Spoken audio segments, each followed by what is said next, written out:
Who robs a church? How desperate do you have to be? And the thief did it right after a service. New at 6, the unique message the congregation is sending him tonight. Good evening. I'm Brendan McLaughlin. And I'm Wendy Ryan. Thanks for joining us. A crime is turning into a valuable lesson for the congregation of a Bradenton church. Their Sunday offering was stolen, and now they are offering forgiveness to the man who swiped it. All new at 6, our Bill Logan is live with how a bad act is actually turning into something good. Bill? You're absolutely right, Wendy. You know, the folks here in this South Bradenton neighborhood will tell you that crime has slowly crept in, but here on the campus of this Kirkwood Presbyterian Church, it hasn't been the case, at least not until this week.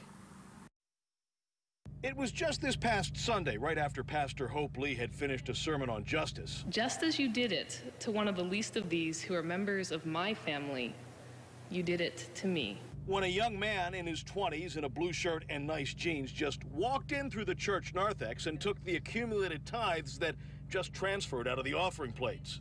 Putting it into the bag and getting ready to walk away to put it in the safe. And it was right here. Right here. And he came just running from that direction, right out the door.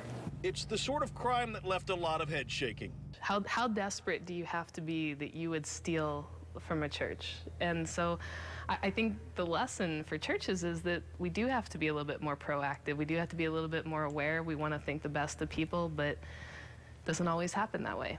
But Reverend Lee says the lesson for the people who normally sit in these pews is simple. The church should be a place of grace. It should be a place of second chances. And this sign proclaiming that forgiveness was the perfect way to take the message beyond the walls. In fact, the pastor tells me it was her congregation's idea to get this sign put up as quickly as possible. The first Sunday of the month take could have easily topped $10,000, so the Reverend readily admits it's an expensive lesson that won't be over if Manatee deputies ever catch the robber. So, yes, there is forgiveness, but he's going to have to work through the consequences of those sins, whether that's personal or on a legal level. He's going to have to address that.